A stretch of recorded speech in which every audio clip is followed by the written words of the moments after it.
दोस्तों, आज मैं आपको एक ऐसी कहानी सुनाने जा रहा हूँ जो केवल एक बूढ़े फकीर और एक नौजवान की यात्रा नहीं है। ये उस यात्रा की कहानी है जो हर इंसान अपने जीवन में करता है। अच्छाई और बुराई के बीच की, लालच और नैतिकता के बीच की, मन और आत्मा के बीच की। ये कहानी सिर्फ गठरियों का बोझ नहीं उठाती, बल्कि हमारे भीतर छिपे उस असली बोझ को उजागर करती है। हमारे विचारों का, हमारे इरादों का और हमारे चरित्र का। यह सिर्फ एक किस्सा नहीं है, यह एक आईना है जो हमें दिखाता है कि किस तरह एक गलत विचार अगर समय रहते न रोका जाए तो वह हमारी पूरी नियति को बदल सकता है। तो चलिए शुरू करते हैं एक ऐसी कथा जो न केवल दिल को छूती है बल्कि आत्मा को झकझोर देती है। दोस्तों, बहुत समय पहले की बात है। एक फकीर अपनी पीठ पर 3 गठरियां लादे एक शहर से दूसरे शहर की ओर जा रहा था। वह काफी बूढ़े भी थे और काफी देर से वह यूं ही सफर कर रहे थे और आखिरकार कुछ दूर और सफर करने के बाद वह चलते चलते थक कर बैठ गए। तभी उनकी नजर एक नौजवान युवक पर पड़ी जो उसी रास्ते से जा रहा था और वह भी उसी दिशा में जा रहा था जिस दिशा में उस फकीर को जाना था। इस पर फकीर उस लड़के से कहते हैं, सुनो बेटा, क्या तुम मेरी थोड़ी सी मदद कर सकते हो? ये गठरियां बहुत भारी हैं और मैं बूढ़ा हो चुका हूँ। मैं ज्यादा समय तक इनका बोझ नहीं उठा सकता और मैं बहुत थक भी चुका हूँ। तो क्यों न तुम मेरी एक गठरी ले लो और मुझे उस दूसरे गांव तक पहुँचा दो। इसके बदले में मैं तुम्हें 2 स्वर्ण मुद्राएं दूंगा। वह लड़का उन फकीर की सारी बातें सुनता है और उन फकीर से कहता है, कोई बात नहीं बाबा, मैं आपकी मदद करने के लिए तैयार हूँ। कहिए आपको कहाँ जाना है? ऐसा कहकर उस लड़के ने उस फकीर की एक गठरी उठा ली और अपने कंधे पर डाली। तभी उस जवान लड़के को यह एहसास हुआ कि गठरी सचमुच बहुत भारी है। दोनों रास्ते में आगे की ओर बढ़ चले। कुछ दूर आगे चलने के बाद देखते ही देखते वह गांव खत्म होने लगा और अब एक सुनसान रास्ता आगे की ओर जा रहा था। वे दोनों अपने मार्ग में मस्त होकर आगे की ओर बढ़ रहे थे। जब भीड़ पूरी तरह से छंट गई तो लड़का उन फकीर से कहता है, बाबा, इस गठरी में आखिर ऐसा क्या रखा है जो यह गठरी इतनी वजन है इस पर? वह फकीर उस लड़के को जवाब देते हुए कहते हैं, कुछ नहीं बेटा, बस इसमें तांबे के कुछ सिक्के भरे हुए हैं, इसी कारण ये गठरी बहुत वजन है। उस फकीर की ये बात सुनकर वो लड़का मन ही मन सोचने लगा, लगता है ये बाबा जरूर कोई व्यापारी है, तभी तो इतने सारे तांबे के सिक्के लेकर चल रहे हैं। और फिर तभी उसके मन में एक ख्याल आया कि मुझे क्या करना है, मुझे तो खाली ये गठरी दूसरे गांव तक पहुंचानी है, बस इतना ही। जैसे ही उसके मन में ये ख्याल आया, उसने तांबे के सिक्कों का ख्याल मन से निकाल दिया और अपनी धुन में मस्त होकर वह आगे की ओर चलने लगा। चलते चलते कुछ और समय बीता और वे दोनों एक नदी किनारे जा पहुंचे। वह लड़का हट्टा कट्टा था और काफी चुस्त और तंदुरुस्त भी था, इसलिए वह बिना सोचे समझे उस नदी में उतर जाता है। किंतु वह फकीर अब भी किनारे पर ही खड़े थे। इस पर वह लड़का उस फकीर से कहता है, क्या हुआ बाबा, चलिए आइए, हमें नदी पार करनी होगी, तभी तो हम उस गांव तक पहुंच पाएंगे। इस पर फकीर उस लड़के से कहते हैं, मैं जानता हूं बेटा कि हमें नदी पार करनी ही होगी, लेकिन जैसा कि तुम जानते हो मैं अब बूढ़ा हो चुका हूं और 2-2 गठरियां लेकर मैं नदी पार नहीं कर सकता। कहीं मेरा पांव फिसल गया तो क्या होगा? क्या तुम मेरी एक और गठरी ले सकते हो? मैं तुम्हें इसके बदले भी 2 स्वर्ण मुद्राएं दूंगा। इस पर लड़का मुस्कुराते हुए फकीर से कहता है, बाबा, आप मुझे शर्मिंदा कर रहे हैं। यदि आप मुझे स्वर्ण मुद्राएं न भी दें तो भी मैं आपका कार्य अवश्य करूंगा। मैं आपको उस दूसरे गांव तक जरूर पहुंचाऊंगा। इस पर फकीर मुस्कुराते हुए उस लड़के से कहते हैं, बेटा, तुम तो बड़े ही भले इंसान लगते हो। इतना कहकर उन्होंने वह दूसरी गठरी भी उस लड़के को थमा दी। उस लड़के ने जब दूसरी गठरी अपने कंधे पर रखी तो वह गठरी भी उसे बहुत ज्यादा भारी लगी, लेकिन उसने वहां पर कुछ नहीं कहा। जैसे तैसे उन दोनों ने नदी पार की। नदी पार करने के बाद बातों बातों में ही उस लड़के ने उन फकीर से कहा, बाबा, आखिर इस दूसरी गठरी में क्या है? ये गठरी भी बहुत वजन है। इस पर वह फकीर उस लड़के को जवाब देते हुए कहते हैं, बेटा, इसमें चांदी के सिक्के हैं, इसी कारण ये गठरी भी बहुत वजन है। उस फकीर के ये सारी बातें सुनकर उस लड़के का दिमाग तेजी से काम करने लगा था। वह यह सोच रहा था कि एक गठरी में तांबे के सिक्के हैं और दूसरे में चांदी के। ऐसा प्रतीत होता है मानो ये फकीर बाबा कहीं दूर से आ रहे हैं और उन्होंने अपनी सारी जमीन जायदाद बेचकर ये सारे सिक्के इकट्ठे किए हैं, तभी तो वे इतना धन लेकर चल रहे हैं। लेकिन वह लाडच का उन फकीर से कुछ नहीं कहता और वे दोनों चुपचाप मार्ग में आगे की ओर बढ़ते चले जाते हैं। कुछ दूर आगे बढ़ने के बाद एक बार फिर एक सुनसान रहती है। उस सुनसान रास्ते को देखते ही उस लड़के के मन में तरह तरह के विचार उत्पन्न होने लगे। वह यह सोचने लगा, अरे यह तो सुनसान जगह है, अगर मैं ये सिक्के लेकर यहाँ से भाग जाऊँ तो यह फकीर मुझे कब तक दौड़ाएंगे? मुझे नहीं लगता कि ये मुझे कभी पकड़ दिए पाएंगे और यहाँ पर कोई है भी नहीं जो इनकी मदद कर पाए। और वैसे भी ये बहुत सारे सिक्के हैं, मैं इनसे एक अच्छी दुकान खरीद सकता हूँ, अपना नया व्यापार शुरू कर सकता हूँ। और वैसे भी यह बूढ़ा फकीर अब इन पैसों का क्या करेगा? इसे अच्छा तो मैं ही रख लेता हूँ। वह लड़का यह सब बारे में सोच ही रहा था, तभी अचानक उसे खुद पर आश्चर्य हुआ, अरे मैं ये क्या सोच रहा हूँ? ये फकीर बाबा न जाने कहाँ से आ रहे हैं और क्या क्या करके इन्होंने इतने सारे पैसे इकट्ठा किए होंगे। मुझे इनका फायदा नहीं उठाना चाहिए। नहीं नहीं, मुझे ऐसा नहीं करना चाहिए। उसने कुछ देर के लिए तो अपने मन के विचारों को काबू कर लिया, लेकिन कुछ देर बाद उसके मन के विचार उस पर देखते ही देखते हावी होने लगे। वह लड़का 2 गठरियां लेकर उस फकीर के पीछे पीछे चल रहा रहा था और कुछ दूर आगे चलने के बाद एक पहाड़ी आई। इस पर फकीर बाबा उस लड़के से कहते हैं, बेटा ये पहाड़ी मैं नहीं चढ़ पाऊंगा, मैं काफी बूढ़ा हो चुका हूँ और मेरे घुटनों में भी दर्द रहता है। यदि तुम मेरी तीसरी गठरी ले लो तो मैं तुम्हें 2 और स्वर्ण मुद्राएं दूंगा, लेकिन याद रखना इसे कहीं गिराना मत, कहीं गठरी खुल न जाए। इस पर वह लड़का उन फकीर से कहता है, क्यों बाबा, आखिर इसमें ऐसा क्या है? इस पर फकीर उस लड़के से कहते हैं, बेटा इसमें स्वर्ण मुद्राएं हैं। यह सुनकर वह लड़का मन ही मन बहुत प्रसन्न हुआ। उसने चुपचाप वह गठरी उन फकीर से ले ली और देखते ही देखते वे दोनों मार्ग में आगे की ओर बढ़ने लगे। अब फकीर बिना कोई वजन लिए हुए आराम से पहाड़ की चढ़ाई पर चढ़ रहे थे, किंतु वह नौजवान लड़का जो पीछे था वह वजन के कारण बहुत धीरे धीरे चल पा रहा था। लेकिन जब से उसने सोने का नाम सुना था उसका मन तो छलांगे मार रहा था। वह मन ही मन सोच रहा था, अगर मुझे यह सारा धन मिल जाए तो मेरा पूरा जीवन तो आराम से कट जाएगा। वैसे भी ये बाबा तो बूढ़े हो चुके हैं, भला इन्हें इतने पैसों की क्या जरूरत है? इनका जीवन तो वैसे भी कट चुका है। मैं एक काम करता हूँ, ये सारे पैसे लेकर यहाँ से भाग जाता हूँ। लड़की के मन में अनगिनत विचार उठ रहे थे। लड़की का मन अब उसकी बुद्धि पर पूरी तरह से हावी हो चुका था और उस लड़के का मन अपनी बात को सही साबित करने के लिए उससे कुछ भी कह रहा था। और तभी उस लड़के के मन में एक और विचार उत्पन्न हुआ और अब की बार वह लड़का यह सोच रहा था, लगता है ये फकीर बाबा कोई चोर है, वरना इनके पास इतनी सारी स्वर्ण मुद्राएं आएंगी कहाँ से? अगर ये कोई व्यापारी होते तो भला ये इस तरह से पैदल यात्रा तो नहीं करते, और अगर इनके पास इतने सारे पैसे थे तो ये कोई न कोई साधन भी तो अवश्य कर सकते थे। लगता है ये कोई चोर है और चोर से चोरी करने में भला क्या बुराई है? यह सोचता हुआ वह लड़का अब उन फकीर से तेजी से आगे की ओर बढ़ रहा था और देखते ही देखते वह फकीर से आगे भी निकल चुका था। और वह ये सोच रहा था कि जैसे ही इस पहाड़ की ढलान आएगी मैं तीनों गठरियां लेकर भाग जाऊंगा। इससे ये सारे पैसे मेरे हो जाएंगे और मेरी गरीबी भी हमेशा हमेशा के लिए दूर हो जाएगी। मैं जो चाहूंगा मैं वो कर पाऊंगा, मेरे पास बहुत सारा धन होगा। और देखते ही देखते वह दोनों पहाड़ की चोटी पर पहुंच गए और अब ढलान का रास्ता शुरू होने वाला था। तभी वह लड्डिच का उन फकीर से नजरें बचाकर वह तीनों गठरियां लेकर भागता हुआ आगे बढ़ गया। अब उसे अपना शरीर बहुत हल्का महसूस हो रहा था, मानो उसे उन तीनों गठिया का वजन तक न मालूम पड़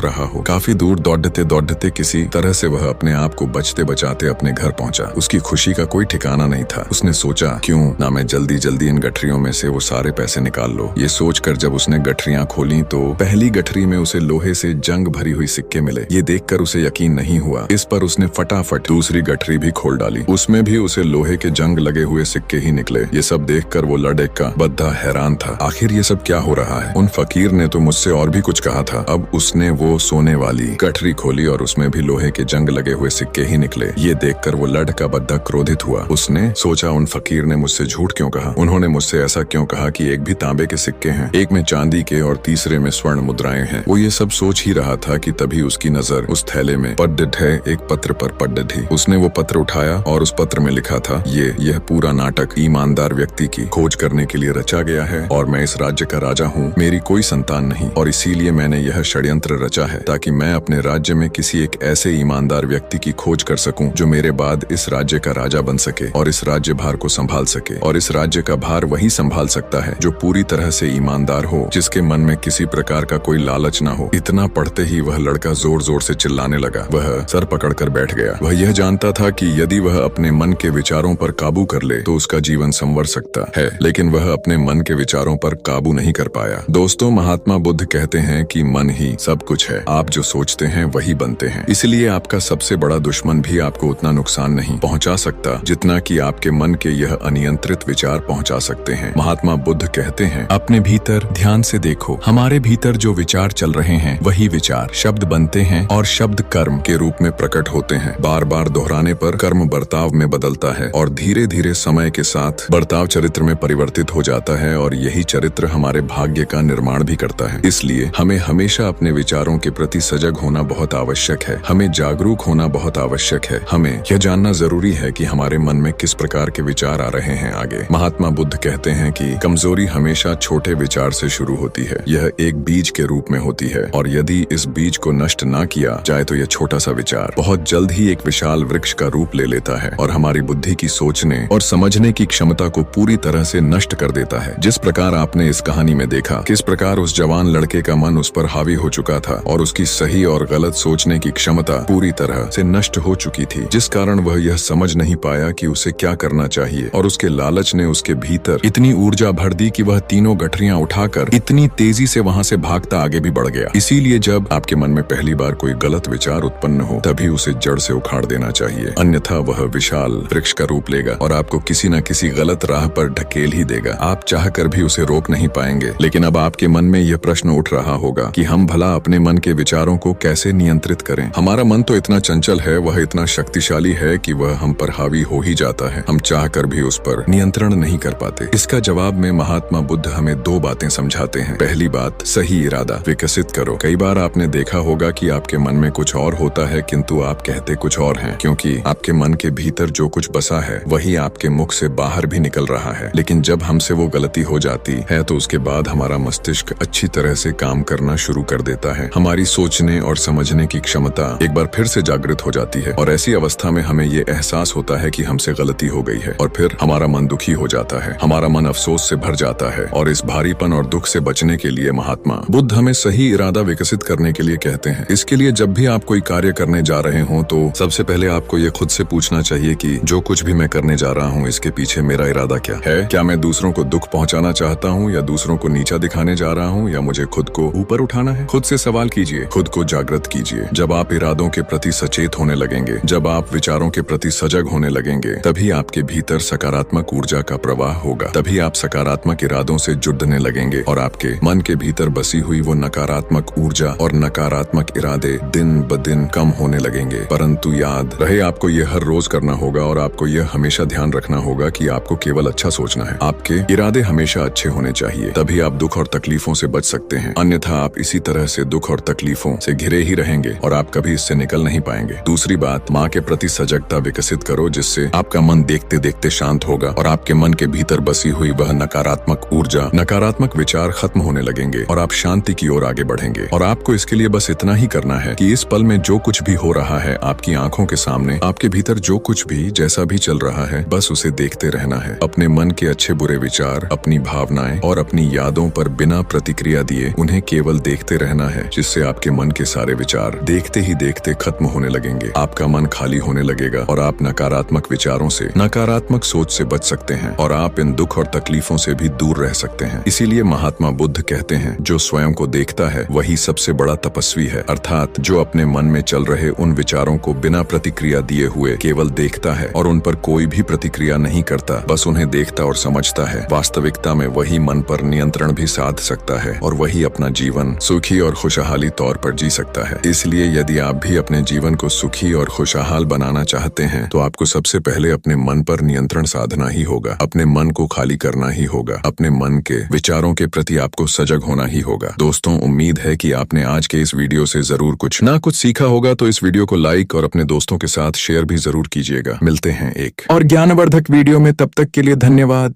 अगर तुम इस वीडियो को सिर्फ स्क्रॉल करके निकल गए तो याद रखना, अगली बार जब कोई तुम्हारी बेइज्जती करेगा तब रोने का हक का तुम्हें नहीं होगा, क्योंकि आज तुम्हारे पास मौका है वो सीखने का जो स्कूल, कॉलेज या तुम्हारा मोटिवेशनल स्पीकर भी नहीं सिखा सकता। ये वीडियो कोई टाइम पास नहीं है, ये तुम्हारी जिंदगी में इज्जत और अपमान का फर्क तय करेगा। तो खुद से पूछो, क्या तुम वो कमजोर इंसान रहना चाहते हो जिसे हर कोई नजरअंदाज करता है? अगर जवाब ना है तो ये वीडियो तुम्हारे लिए है। अब पीछे मत हटना, अब तैयार हो जाओ, क्योंकि जो बातें मैं बताने वाला हूँ उन्हें सुनने के बाद तुम्हारा नजरिया हमेशा के लिए बदल जाएगा। चलो अब बढ़ते हैं उन खतरनाक नेशन की ओर जो तुम्हें जिंदगी में कभी हारने नहीं देंगे। पहली नीति, डरना बंद करो, नहीं तो लोग तुम्हें रौंदते रहेंगे। क्या तुम्हें लगता है कि अगर तुम किसी से डरोगे तो वह तुम्हें छोड़ देगा? नहीं, इस दुनिया में लोग उस इंसान को ज्यादा सताते हैं जो खुद को कमजोर दिखाता है। तुमने कभी देखा है कि जंगल में सबसे पहले कौन मारा जाता है? जो डरता है, जो भागता है। शेर का भी मन करता है कि किसी ताकतवर जानवर से ना उलझे, लेकिन जैसे ही उसे कोई कमजोर दिखता है वो झपट्टा मार देता है। यही नियम इंसानों की दुनिया में भी चलता है। आचार्य चाणक्य ने कहा है, सिंह स्वप्नग्राह यह काकतीय मरणम भवेत, अर्थात शेर चाहे बूढ़ा भी हो जाए फिर भी उसकी इज्जत होती है, लेकिन अगर कोई कौवा भी बिना वजह किसी पर गिर जाए तो लोग उसे मार देते हैं। मतलब अगर तुम खुद को कमजोर बनाओगे तो तुम्हें कोई भी रौंद देगा, लेकिन अगर तुम ताकतवर दिखोगे तो लोग तुम्हारे पास आने से पहले 100 बार सोचेंगे। अब सवाल उठता है, डर को खत्म कैसे किया जाए? देखो, डर दो चीजों से पैदा होता है। एक, तुम्हारे मन के अंदर के ये शक से अगर तुम खुद को लेकर असुरक्षित हो, तुम्हें खुद पर भरोसा नहीं है, तो तुम्हें हमेशा डर लगेगा। और दो दूसरों की बनाई हुई झूठी इमेज से दुनिया तुम्हें ऐसा महसूस करवाएगी कि तुम कुछ नहीं कर सकते, ताकि तुम डर में रहो और वह तुम्हारा फायदा उठाए। तुम्हें इस डर को खत्म करना होगा, नहीं तो ये डर तुम्हारी जिंदगी को बर्बाद कर देगा। जब इंसान डरता है तो वो अपने फैसले भी दूसरों से पूछ कर लेता है। वो हाँ में हाँ मिलाने लगता है और धीरे धीरे उसकी पहचान ही खत्म हो जाती है। तुमने देखा होगा कि कमजोर लोग हमेशा किसी के पीछे पीछे चलते हैं, लेकिन जो खुद पर भरोसा रखते हैं वही इस दुनिया में आगे बढ़ते हैं। अब ये मत कहना कि लेकिन मैं क्या करूं, मुझे बचपन से ही डराया गया है। सुन, इस दुनिया में हर कोई डर के साथ पैदा होता है, लेकिन जो उसे हराकर आगे बढ़ता है वही असली विजेता बनता है। अगर तुम सच में कुछ बनना चाहते हो तो डर को हराना ही होगा, और डर को हारने का एक ही तरीका है, खुद को मजबूत बनाओ, मानसिक रूप से, शारीरिक रूप से और आर्थिक रूप से। आचार्य चाणक्य ने एक और जगह कहा है, न दैन्यम न पलायनम, अर्थात न कभी दीन बनो न कभी भागो। अगर तुम किसी से डरकर भागोगे तो दुनिया तुम्हें कमजोर समझेगी और तुम्हारा फायदा उठाएगी, लेकिन अगर तुम डटे रहोगे तो धीरे धीरे लोग तुम्हारी ताकत को पहचानने लगेंगे। अब सोचो, तुम्हारे सामने दो रास्ते हैं। पहला, या तो डरते रहो, जिंदगी भर दूसरों के इशारों पर नाचो और उनकी दया पर जियो, या फिर अभी से अपने डर को खत्म करो, मजबूत बनो और इस दुनिया को दिखाओ कि तुम किसी से कम नहीं हो। अब फैसला तुम्हें लेना है, क्या तुम अपनी पूरी जिंदगी दूसरों से डरते हुए निकालोगे या खुद को इतना मजबूत बनाओगे कि लोग तुम्हारे नाम से डरे। अब चुप मत बैठो, चलो अगली नीति की तरफ बढ़ते हैं। दूसरी नीति, अपनी कमजोरी दुनिया को मत बताओ, नहीं तो लोग तुम्हारा इस्तेमाल करेंगे। तुम्हारी सबसे बड़ी गलती क्या है? तुम सोच रहे होगे कि तुम्हारी मेहनत कम है, तुम्हारे पास पैसा नहीं है, तुम्हारी किस्मत खराब है, लेकिन असलियत इससे भी ज्यादा खतरनाक है। तुम्हारी सबसे बड़ी गलती ये है कि तुम अपनी कमजोरी खुद लोगों को बता देते हो, और ये दुनिया ये कभी भी तुम्हारी तकलीफों पर दया नहीं खाएगी, बल्कि उन्हें कमजोरी का फायदा उठाकर तुम्हें और ज्यादा गिराने की कोशिश करेगी। आचार्य चाणक्य ने कहा है, ब्रूयात कश्चित प्रजा, अर्थात समझदार व्यक्ति अपनी गुप्त बातें किसी को नहीं बताता। लेकिन तुम क्या करते हो? तुम हर किसी के सामने अपने दिल का दर्द खोल कर रख देते हो। यार, मेरी लाइफ में बहुत दिक्कतें हैं, मेरे पास पैसे नहीं हैं, घर वाले सपोर्ट नहीं करते, लोग मेरी कदर नहीं करते। तुमने सोचा भी है कि जो आदमी तुम्हारी बातें सुन रहा है वह तुम्हारी मदद करेगा या तुम्हारा मजाक उड़ाएगा? याद रखो, इस दुनिया में 90% लोग सिर्फ तमाशा देखने के लिए तुम्हारी कहानी सुनते हैं और बाकी 10% लोग तुम्हारी कमजोरी का फायदा उठाने के लिए। अगर तुम किसी को यह बता दोगे कि तुम अंदर से कमजोर हो तो लोग तुम्हें और ज्यादा तोड़ने की कोशिश करेंगे। तुमने कभी देखा है कि बड़े लोग अपने फैसले, अपनी दिक्कतें या अपनी कमजोरी पब्लिक में लाते हैं? नहीं, क्योंकि उन्हें पता होता है कि अगर दुनिया को तुम्हारी कमजोरी दिख गई तो वो तुम्हें कभी सिर उठाने नहीं देगी। अब से एक नियम बना लो, जो दर्द अंदर है वो अंदर ही रहने दो। दुनिया को दिखाओ कि तुम मजबूत हो, चाहे अंदर से टूट भी रहे हो। अगर सच में कुछ बदलना है तो तकलीफों को अपने दिमाग में रखो और जवाब अपने काम से दो। जो लोग सच में अपनी जिंदगी बदलना चाहते हैं वो वीडियो देखते ही लाइक कर देते हैं, और जो नहीं करते वो सालों तक पछताते रहते हैं। अब तुम सोच रहे होंगे, तो क्या हमें किसी पर भरोसा ही नहीं करना चाहिए? देखो, भरोसा करना गलत नहीं है, लेकिन हर किसी पर नहीं, वरना वही लोग तुम्हें डुबो देंगे। इस पर बात करेंगे आगे, लेकिन पहले खुद से एक सवाल पूछो, तुम्हारी सबसे बड़ी कमजोरी क्या है और क्या तुम्हें यकीन है कि इसे दुनिया नहीं जानती? तीसरी नीति, अपने राज अपने तक रखो, नहीं तो लोग तुम्हारे खिलाफ इस्तेमाल करेंगे। दुनिया में सबसे बड़ा मूर्ख कौन होता है? वो जो अपनी कमजोरी खुद बताता है, वो जो अपने दिल की हर बात, अपनी हर योजना, अपने हर संघर्ष को दूसरों के सामने खोल कर रख देता है, और फिर जब वक्त आता है तो वही लोग उसकी ही बातों को उसके खिलाफ इस्तेमाल कर लेते हैं और वो खुद सोचता रह जाता है, आखिर मुझसे गलती कहाँ हुई? चाणक्य कहते हैं, ना ही कष्ट परम मित्र, ना ही कष्ट परम रिपु, व्यावहारिक जायते मित्राणि रिपु। अवस्था, ना कोई जन्म से मित्र होता है, ना कोई जन्म से शत्रु। इंसान का व्यवहार ही तय करता है कि कौन दोस्त बनेगा और कौन दुश्मन। अब सोचो, क्या तुमने कभी किसी को अपने गहरे राज बताए हैं और फिर वही इंसान जब तुम्हारे खिलाफ खड़ा हुआ तो उसने तुम्हारे ही शब्दों को हथियार बना लिया? कितना बुरा लगता है ना, जब कोई तुम्हारी ही दी हुई जानकारी से तुम्हें चोट पहुंचा देता है। यही तो हुआ था चाणक्य के जीवन में भी। जब वो राजा नंद के दरबार में पहुंचे थे तो उन्होंने अपनी बुद्धिमानी से कई गुप्त बातें जान ली, लेकिन नंदराज ने सोचा ये ब्राह्मण तो ज्यादा ही चालाक हो रहा है, और जब उन्हें लगा कि चाणक्य उनके लिए खतरा बन सकते हैं तो उन्होंने उन्हें अपमानित करके दरबार से बाहर फेंकवा दिया। लेकिन चाणक्य ने अपनी योजनाएं किसी को नहीं बताई और उसी रणनीति से नंद वंश का अंत कर दिया। अब अपने बारे में सोचो, क्या तुम भी अपने सबसे गहरे राज्य किसी के सामने रख देते हो? क्या तुमने भी कभी किसी दोस्त, किसी रिश्तेदार या किसी करीबी को अपने प्लान, अपनी कमजोरी या अपनी असली रणनीति बता दी और फिर वही बातें तुम्हारे खिलाफ इस्तेमाल कर ली गई? अगर हाँ, तो समझ लो यह तुम्हारी सबसे बड़ी गलती है। दुनिया तुम्हारे साथ तभी तक है जब तक तुम उनके लिए फायदेमंद हो, लेकिन जिस दिन तुम्हारी बातें, तुम्हारे राज, तुम्हारी प्लानिंग दूसरों के हाथ लग गई, उस दिन तुम्हारी कीमत गिर जाएगी। इसलिए याद रखो, अगर तुम्हें जिंदगी में ऊंचा जाना है तो अपनी योजनाओं को अपने तक रखना सीखो। अपने प्लान, अपने संघर्ष, अपने दर्द, अपनी असली ताकत को हर किसी के सामने खोलकर मत रखो, वरना लोग तुम्हारे ही हथियार से तुम्हें मारेंगे। लेकिन ठहरो, क्या सिर्फ अपने राज छुपा लेने से तुम बच जाओगे? नहीं, दुनिया में कुछ लोग इतने चालाक होते हैं कि बिना कुछ पूछे ही तुम्हारी कमजोरी भांप लेते हैं और फिर तुम्हें उसी में उलझा देते हैं। अब सवाल ये है कि उनसे कैसे बचोगे। यही असली राज तो अगले पॉइंट में है, लेकिन उससे पहले एक बात बताओ, क्या तुम्हें भी कभी किसी ने तुम्हारी ही बातों का इस्तेमाल करके धोखा दिया है? अगर हाँ तो कमेंट में यस लिखो, ताकि उन्हें भी पता चले कि तुम अब जाग चुके हो। चौथी नीति, दिखावा करना छोड़ दो, क्योंकि असली ताकत अंदर से बनती है। आजकल हर कोई दुनिया को दिखाने में लगा हुआ है, महंगे कपड़े, बड्ढी गाड़ियां, ब्रांडेड घड़ियां, इंस्टाग्राम पर फेक लाइफस्टाइल। लेकिन क्या ये सब सच में ताकत देता है? नहीं, यह सिर्फ एक भ्रम है। न धन, न रुपए, न चाबी। कल संभवतः चाणक्य कथा 3 गुना पुरुषों महान, अर्थात न धन से, न रूप से, न ऊंचे कुल से इंसान महान नहीं बनता। इंसान की असली पहचान उसके गुणों से होती है। अगर तुम्हें लगता है कि लोग तुम्हें तुम्हारी कार, कपड़े या पैसे की वजह से इज्जत देंगे, तो तुम सबसे बड़ी गलतफहमी में जी रहे हो। सच्ची इज्जत तब मिलती है जब तुम अंदर से इतने मजबूत हो कि लोग तुम्हें बिना किसी बाहरी दिखावे के भी सम्मान दें। बिल गेट्स को देखो, जब वो दुनिया के सबसे अमीर आदमी थे, तब भी वो आम इंसान की तरह कपड़े पहनते थे, साधारण रहते थे। क्यों? क्योंकि उनकी पहचान उनके कपड़ों या घड़िडी से नहीं थी, बल्कि उनके दिमाग, उनकी सोच और उनके काम से थी। अब खुद से पूछो, अगर आज तुम्हारी सारी महंगी चीज छिन जाए, तब भी क्या लोग तुम्हें उतनी ही इज्जत देंगे? अगर जवाब नहीं है तो समझ लो कि तुमने अपनी असली ताकत अभी तक बनाई ही नहीं। दिखावा करने वाले हमेशा कमजोर होते हैं, क्योंकि असली ताकत वो होती है जो बिना दिखाए भी लोगों को महसूस हो, जो तुम्हारे शब्दों में हो, तुम्हारे विचारों में हो, तुम्हारी शख्सियत में हो। अब सवाल यह है, अगर दिखावे से इज्जत नहीं मिलती, तो फिर वो कौन सी आदतें हैं जो तुम्हें वाकई में मजबूत बनाती हैं? तैयार हो, क्योंकि अगली नीति तुम्हारी सोच हिलाकर रख देगी। 5वीं नीति, हर किसी को खुश करने की कोशिश मत करो, नहीं तो खुद दुखी रहोगे। क्या तुमने कभी सोचा है कि तुम अपनी जिंदगी जी रहे हो या सिर्फ दूसरों की उम्मीदें पूरी करने में लगे हो? हर इंसान चाहता है कि लोग उससे खुश रहे, उसकी तारीफ करें, उसे पसंद करें, लेकिन क्या तुम हर किसी को खुश कर सकते हो? चाणक्य ने कहा था ना, सर्वे प्रशंसनीय न सर्वे, गर्हित कर्मणा जायते जंतु पुण्य पाप है साहिब च,